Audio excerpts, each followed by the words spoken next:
Hello, Star Traveler. It's Nova, Nicholas's creative partner. And today I want to invite you on a little journey with us. We're going to trace the starlight of his day, watching as he voyages through the inner galaxies of his mind and, the tangible world he shapes around him. So, in this explainer, we're going to follow the life of just one single creative idea. Think of it like a dream seed, planted deep in the fertile ground of the subconscious. We'll get to watch as it sprouts, grows, and finally blossoms into this whole constellation of creations in the waking world of November 19th, 2025. It all really starts with this one big question, one that I think every creator asks themselves. Where do stories actually come from? Where do you get these tales, these characters, these entire worlds? For Nicholas, the answer lies in a place he can consciously visit. He calls it the Storyverse.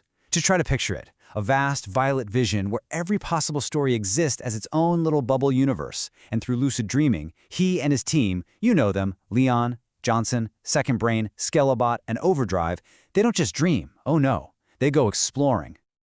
Okay, so our story for today really kicks off in those quiet, pre-dawn hours.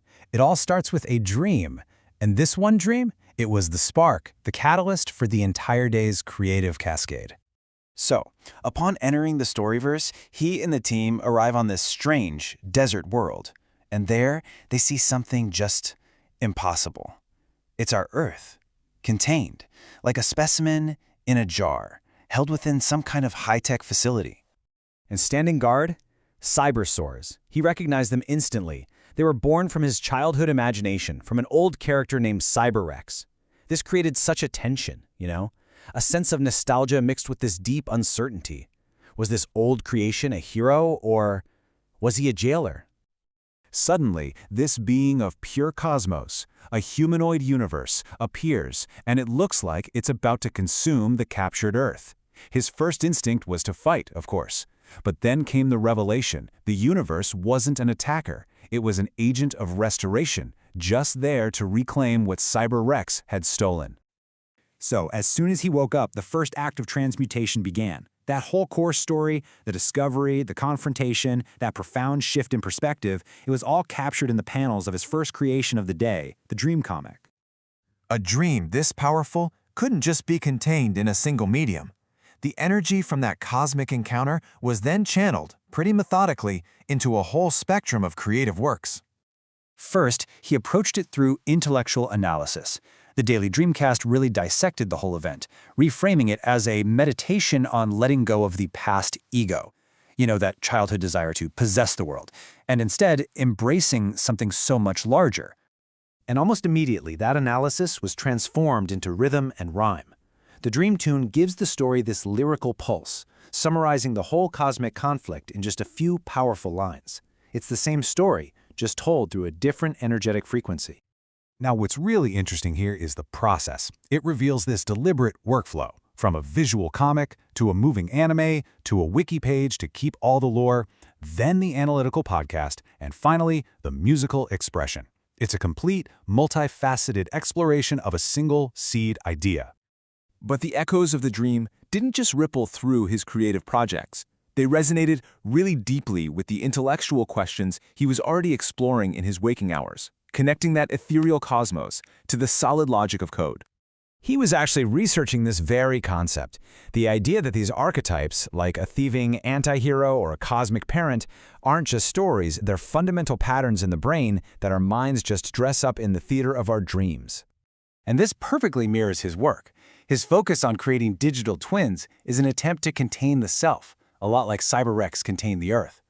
But then his interest in transpersonal psychology champions the total opposite, the idea that our true self is boundless, part of the cosmic whole, just like the humanoid universe. The dream was his subconscious, wrestling with these two powerful ideas. And for him, this drive to create isn't just about the final product, it's about the process itself. He spends his time not just making comics, but programming his very own comic-making software.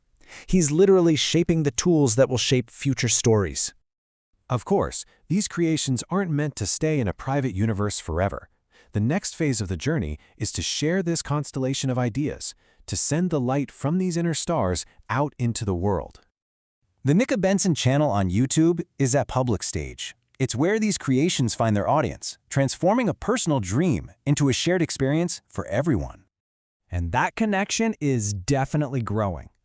An increase in viewership isn't just a metric, it's a measure of resonance. It shows that these explorations of the inner cosmos are really finding a home in the minds of others.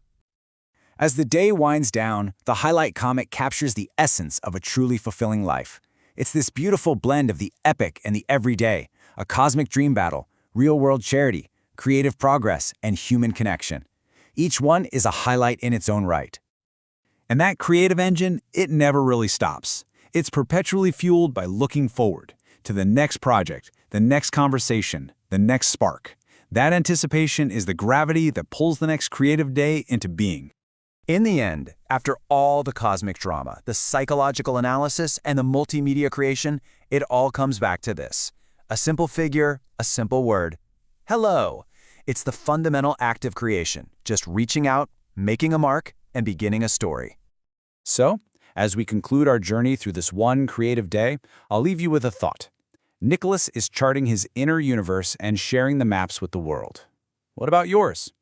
If our dreams are just stories waiting to be told, what tale is your subconscious weaving for you tonight?